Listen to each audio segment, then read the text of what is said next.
વીઘો લગભગ 18 થી 20 મણ થાય, ખેતર ઉપર આધાર રહી. માવજત ના કરે તો પણ 15 મણ, જો એને ટાઈમે વાવેતર કર્યું હોય તો 15 મણ આરામ. હું એવું માનું છું કે આવતા 15 વર્ષના ભવિષ્યની અંદર લોકો ભલે હાલે કોઈ મોટી મોટી સિટીઓમાં જતા, પણ એક સમય આવશે કે લોકો આના ઉપર આવશે, ખેતી ઉપર. નમસ્કાર, હું છું જોગલનાથન, મારી સાથે છે સાગર જોશી. અમે બંને મિત્રો આવી ગયા છે ઉત્તર ગુજરાતમાં. આજે ઉત્તર ગુજરાતના એક ગામડામાં હું તમને એક સફળ ખેડૂતને બતાવી. આ ખેડૂત શિક્ષિત છે અને એમની ખેતી બીજા કરતા અલગ છે, એમના વિચારો પણ બીજા કરતા અલગ છે. આવો મળાવું તમને હું એક સફળ ખેડૂતને.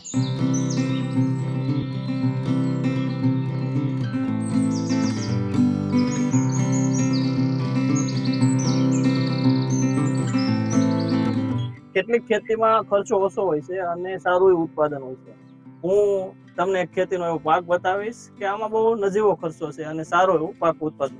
મારી સાથે છે એક શિક્ષિત ખેડૂત જે ભણેલ ગણેલા છે. આપણે મળીએ. ચંદ્રકાંત, રામ રામ. રામ રામ. મજામાં? મજામાં મજામાં. આ ક્યારે વાવ્યો હતો? આ લગભગ દિવાળી આસપાસ, જે વખત ઠંડીનો ટાઈમ ચાલુ થાય ને એ ટાઈમે વાવેતર કરો, 10મા મહિનાની આજુબાજુ. અચ્છા, પણ અજમાનો કેમ લોકો વાવે? માની લો કે આ ટાઈમ ની અંદર જીરું પણ થાય છે, અજમો વાવવાનો ફાયદા શું છે, તમને શું લાગે? અજમો એક તો જીરું પેલા અમારા બાપ દાદા ને બધા વાવતા, અમે જીરું. પણ જીરુની અંદર રોગ અને જીવાતનું પ્રમાણ વધી ગયું. પછી જીરાની અંદર બીજા ખર્ચાઓ પણ વધી ગયા, દવા, ખાતર, બિયારણ, આ બધું વધી ગયું હતું અને જીરાનું ઉત્પાદન પણ ઘટી ગયું હતું. પછી ના ઓપ્શન તરીકે અમે અજમાનું વાવેતર ચાલુ કર્યું. તો અજમો ફૂલ ડે કેટલા દિવસનો પાક છે? લગભગ 120 થી 130 દિવસ જેવો પાકી જાય અજમો. બરાબર. અને આ જાત કઈ છે? તમે તમારા ખેતરમાં? આની અંદર કોઈ હજી એવી પર્ટિક્યુલર જાત છે નહીં. આની અંદર લગભગ આની અંદર જે આપણે રનિંગ હોય ને ઘરનો, જે આગલા વર્ષનો આપણે સારી એવી ક્વોલિટીમાં એકત્ર કર્યો હોય, એ જ વાવેતર કરતા હોય ખેડૂતો. બજારની અંદર કોઈ સર્ટિફાઈડ કે રિચેસ જાત હજી આની આવી નથી. અચ્છા, પણ ચંદ્રકાંત, મારે તમને એ પૂછવું છે કે આ વાવવા માટેની આનું કોઈ આમ કઈ ખરું, કેટલા ગાળો કેટલા? ગાળામાં બે રીતે છે આમાં. ઘણા ખેડૂતો ડાયરેક્ટ ટ્રેક્ટર થી પાડિયા ખેંચી અને જીરું જે રીતે વાવતા હતા એ રીતે પણ વાવેતર કરે છે. અને ઘણા ખેડૂતો ટ્રેક્ટર થી 36 નો ગાળો, બે પાડી વચ્ચે, એ 36 ના ગાળાની અંદર પણ વાવેતર કરે. બે રીતે વાવેતર થાય. એમાં વધારે અનુકૂળતા જે આ 36 ના ગાળે વાવે છે ને, એની અંદર વધારે અનુકૂળતા. પાડી વાળાની અંદર શું છે કે એનો ગ્રોથ જે થવો છે અજમાનો, એ ગ્રોથ થતો નથી. અને આની અંદર હવા ઉજાસ પણ મળી રહે અને ગ્રોથ થાવ તો બી વચ્ચે જગ્યા હોય 36 ઇંચની, એટલે વિકાસ થાય તો પણ વાંધો આવતો નથી એની. પછી આપ માની લો કે 36 નો ગાળો છે તો બહુ મોટી જગ્યા નો થાય. આપણે તો 20 અને 18 ની વાત કરી. આ ભરાઈ જાય એટલું બધું? તમે જોઈ લો, આ 36 ના જ ગાળે વાવેતર છે. આ 36 નું આખો ખેતરની અંદર 36 નું જ વાવેતર છે, પણ તમને ક્યાંય જગ્યા ખાલી નહીં મળે, પૂરેપૂરી ભરાઈ જાય છે. હું તો કહું કે આ હજી ઘણો બધો એમ શું કહેવાય કે ગહરો વાવેતર છે. હજી આનાથી પણ આછો હોવો જોઈએ, એટલો ગ્રોથ એ છોડ છે, ગ્રોથ વધારે કરશે. આમાં નિંદામણ નાશ માટે કોઈ બીજો કોઈ ઈલાજ કરો તમે લોકો? હા, કરી શકો ને.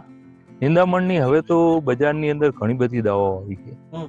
કદાચ આ તો તમારે વધારે પડતું નિંદામણ આની અંદર નીકળ્યું હોય તો અમે જે વખત શરૂઆતમાં વાવેતર કરીએ છીએ આની વખત, એ વખત આ રીતે 36 ના ગાળે પાડીઓ બાંધી અને એ પાડીઓ ઉપર પોરે છાંટવાની દવા આવે છે, એ છાંટી દેવાની અને પછી જ અજમો મૂકવાનો. એટલે લગભગ એ દવાની અસર 1-2 મહિના, એટલામાં આપણો અજમો ગ્રોથ કરી જાય છે. વિકાસ ઉગવામાં બહુ આમ રાત કહેવાય, સાચી વાત? હા, ઉગવામાં થોડી તકલીફ રહે. એની અંદર પણ એ જ છે કે જો થોડી ગરમીના દિવસોમાં તમે આનું વાવેતર કર્યું હોય તો ઉગવામાં તમને તકલીફ ઊભી કરે. બાકી જો ઠંડી, દિવાળી આસપાસ ઠંડીનું વાતાવરણ બની જાય એ પછી તમે આને વાવો તો એમાં કોઈ ઝાઝી તકલીફ પડતી નહીં આની અંદર. બરાબર. પછી માની લો 2 મહિનાનો પાક થયો પછી આમાં દવા કે એવું કઈ છાંટો તમે? ના, લગભગ આની અંદર એવું કોઈ જરૂર પડતી નથી. કોઈ જ એવી વધારે દવાની કોઈ જરૂર નહીં. નિંદામણની દવા નાખીએ એક જ. પાણી કેટલા પીવડાવે? પાણીમાં બે રીતે હોય છે. પેલી તો તમારી જમીન, તમારી રેતાળ જમીન હોય તો તમે કદાચ 4 પાણી કરી શકો, એકદમ ભેતાળ ને પાતળું ખેતર હોય તો. બાકી તમારી સમતલ જમીન ને તાકાત વાળી જમીન હોય તો એની અંદર 2 ને વધારે 3 પાણી. જેટલો પાણીનું ઓછું હશે એટલું આનું ઉત્પાદન તમને વધારે મળશે, આનું ફ્લાવરિંગ પણ વધારે આવશે અને ઉત્પાદનના જે છોડનો વિકાસ થવો જોઈએ એકદમ ઓછા પાણીનો પાક છે આ રહ્યો. બરાબર. અને તમે વધારે પાણી પાશો તો એનું ફ્લાવરિંગ પણ ઓછું આવશે અને છોડનો જે ગ્રોથ થવો છે એ ગ્રોથ પણ નહીં થાય. તો માની લો કે હું છે શેરડીનો પાક વાવું છું કે મગફળી વાવું છું, એમાં મારે શું પર્ટિક્યુલર આમ પાણી નો પાવું તો ઝાંખો પડી જાય, બરાબર? આમાં તો એવું ના, એવું કશું જ નહીં આની અંદર. આમાં એવું કઈ નહીં થાય.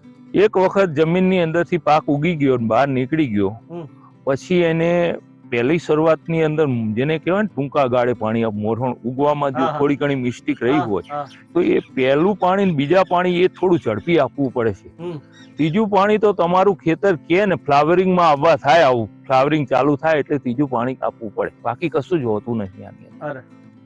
પછી આ માની લો કે પાકી ગયો તો આને લણણી કઈ રીતે લણવું? કઈ લણણીમાં તમે આ પાકી જશે ને એટલે તો આ ફૂલ બધા ઓછા થઈ જશે અને આખું ખેતર રહ્યું ને, આખું ખેતર તમને આમ ગોલ્ડન કલરનું પીળા જેવું સોનેરી થઈ જશે આખું ખેતર.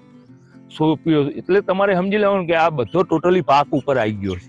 આખું આવું લીલું ક્યાંય કોઈ જગ્યાએ નહીં જોવા મળે, આખું ગોલ્ડન. જો આમાં અમુક છોડ તમને જોવા મળશે ગોલ્ડન ટાઈપના થવા માંડ્યા છે, હજી આ કાચા છે, એકદમ આખું ખેતર ગોલ્ડન થઈ જવું થઈ જશે. તો સમજી લેવાનું કે આ પાક ઉપર આવી ગયો છે. કોઈ જગ્યાએ આવો લીલું દેખાવું ના જોઈએ. પછી આમ માનો છેલ્લે ખરી જાય કે આમ એકદમ અચાનક આમ રેડ થઈ જાય, એવું થઈ જાય, નુકસાન એવું તો નહીં? અને લણણી કર્યા પછી બહુ લાંબો ટાઈમ નહીં પડ્યો રાખવાનો, બરાબર? 2 થી 3 દિવસની અંદર. અને લણણી પણ એવી કરવાની કે કમ્પ્લીટ ગોલ્ડન થઈ ગયું પછી જ લણણી કરવાની. લણણી કર્યા પછી 2 થી 3 દિવસની અંદર લઈ લેવાનો, વાટી નાખો. વાટી ના હલરની કે જે એની અંદર જ લઈ લેવાનો વાટ્યા પછી, બરાબર? વાઢવો તો પૂરો તો બનાવો. હા, વાઢવો તો પડે છે, પછી નાખી દેવાનું. પણ બહુ ટાઈમ પડ્યો નહીં રાખવાનો, નીચે જમીન ભરવું હા નહીં રાખવાનો. માર્કેટમાં આનો ભાવ રેટ કેટલો આવે? મણનો શું ભાવ? હાલ મણનો ભાવ 20 કિલોનો ભાવ લગભગ 2200 થી 2500 આસપાસનો ચાલે છે. ગઈ સાલ ભાવ ઊંચા હતા, 4000 સુધી પહોંચી ગયા હતા, પણ આ સાલ થોડું વાવેતર વધારે છે એટલે 2200 થી 2500 એનો રનિંગ ભાવ જેવું છે. આનો વીઘે કેટલો થાય છે? વીઘો લગભગ 18 થી 20 મણ થાય, ખેતર ઉપર આધાર રહે. મિનિમમ 15 મણ જેવું થાય? હા, મિનિમમ 15 મણ તો આરામથી ઉતરી શકે. કોઈ માવજત ના કરે તો પણ 15 મણ જો એને ટાઈમે વાવેતર કર્યું હોય તો 15 મણ આરામથી ઉતરી શકે. આ ચંદ્રકાંત થાય છે તો માલ ક્યાં વેચવાનો? માલ પાટણ માર્કેટ યાર્ડ ત્યાં બધા. આ સંગ્રહ હગર કરે? સંગ્રહ હશે તો રાખી દે. સંગ્રહ હકાય ખરો, પણ સંગ્રહવામાં આને શું છે કે વ્યવસ્થિત આનો સંગ્રહ કરવો જોઈએ. કોઈ ભેજવાળી કે અહીંના ખેડૂતો લઘુ પોલિથીન બેગની અંદર પેક કરી અને એની ઉપર કોથળાની અંદર ડબલ પેકિંગ કરવું પડે, જેથી એનો કલર રહ્યો ને એ થોડોક ઝાંખપ આપે છે, બહુ લાંબો ટાઈમ પડ્યો રહેતો એવું બને છે. પછી આનો પાક છે, દાંડર છે, આનો કા વાઢી લીધો એનો કોઈ યુઝ થાય? ના, આનો કોઈ યુઝ નહીં થતો, પણ આની અંદર કેવું થાય કે આ ગરમ વસ્તુ છે એટલે આનું જે પરુર નીકળે એ બી ગરમ જ હોય. એટલે આને ડાયરેક્ટલી યુઝ તમે ખેતરની અંદર ના નાખો તો સારું, પણ આને કેવું કરવું, ખેતરના કોઈ ખૂણા ઉપર એક જગ્યાએ કાઢી નાખવું પડે, કાં તો તમારા કને યુરિયા હોય તો થોડું 10 કિલો નાખી દેવું ને એને 12 મહિના પડ્યું રાખવું પડે, પછી એના એ ખેતરની અંદર યુઝ કરી શકો. તાત્કાલિક યુઝ કરશો તો પછીના જે પાકનું વાવેતર કરશો એની અંદર આ નુકસાન કરશે. ગરમ છે એટલું બધું ગરમ છે, અજમો વસ્તુ જ ગરમ છે. તમે કેટલું ભણેલા? હું MA B.Ed. બરાબર. તો તમને એવું લાગે કે શિક્ષિત માણસ છે એ ખેતીમાં વધુ સારું કરે કે તમે શું માનો? હું માનું છું કે ખેતીની અંદર શિક્ષિત માણસ અને શિક્ષિત ને માણસ હશે ને એ વધારે ખેતીની વધારે સફળ ખેતી કરી શકશે. એમ સમાના પ્રમાણે શું લાગે? લોકો ખેતી છોડી રહ્યા છે, સિટીમાં આવી રહ્યા છે, ગામડામાં. હું પણ ખેડૂતનો દીકરો છું, ઘણા લોકો સિટીમાં આવી રહ્યા છે. તમે આ બાબત આવશે. હું એવું માનું છું કે આવતા 15 વર્ષના ભવિષ્યની અંદર લોકો ભલે હાલે કોઈ મોટી સિટીઓમાં જતા, પણ એક સમય આવશે કે લોકો આના ઉપર આવશે, ખેતી ઉપર. હા, ખેતી જ કરશે. હા, ખેતી જ કરશે. તમે કેને બેટર માનો છો? પ્રાકૃતિક ખેતરમાં માનો છો કે આપણી રાસાયણિક ખેતીને બેટર માનો? તમે સારી કેને માનો? હું પ્રાકૃતિક ખેતીને વધારે, હું કરતો નથી પણ હું માનું છું વધારે એને. કેમ? મારે ઓછી જમીન છે. બરાબર, પણ તમે કેમ પ્રાકૃતિક વધારે સારી માનો? કારણ કે પ્રાકૃતિક ખેતીમાં દેખીતી છે, એક તો તમે જે પ્રોડક્શન કરો છો એ એક તો સારું છે. તમે સારું તમારા ઘરના ખાશે, તમે જેને માલ આપશો એ પણ સારું ખાશે. ભલે તમે એને પૈસા લઈને આપો પણ તમે સારું તો આપી રહ્યા હો ને. સામેના વ્યક્તિને તમે સારું તો વસ્તુ આપી રહ્યા હો ને, એક તો એનો આશીર્વાદ મળશે. બીજું કે તમે આની અંદર પ્રાકૃતિક ખેતીની અંદર એકદમ નોર્મલ ખર્ચો આવશે, તમારા પણ પૈસાની બચત થશે. અથવા સામેના વાળા આપશો એટલે ભગવાન પણ જોશે તમારા સામે કે ના કે આ ઓર્ગેનિક વસ્તુ આપી રહ્યો સામેના વસ્તુ. ભલે ગમે એટલા પૈસા લ્યો તમે એના કનેથી, પણ એ વસ્તુ આખી અલગ ઊભી થશે તમારી. તો અજમો છે અને આ છે ચંદ્રકાંતભાઈ. એમણે એક શિક્ષિત ખેડૂત છે અને એવું માને છે કે પ્રાકૃતિક ખેતી છે એ બેટર છે આધુનિક જમાનામાં. હું તમને માનું, ખેડૂત તમે જો આવું વાવવા માંગતા હોય તો એમને ઘણી બધી વાત કરી છે. એમનું કંઈક શીખજો, અનુભવજો અને તમે તમારી ખેતીમાં નવું કંઈક કરે. ખેડૂતના સંતાનો કંઈક શીખે અને અમારો વિડીયો જોઈને પ્રેરણા લે, એના માટેનો પ્રયાસ છે. બસ આટલું જ. અમારી વાત ગુજરાતના લોકો, ગુજરાતના ખેડૂત સુધી શેર કરજો, સબસ્ક્રાઇબ કરજો અને અમારી વાત ચેનલ છે પોઝિટિવ વાત, તમે જોતા રહેજો. જય જય ગરવી ગુજરાત.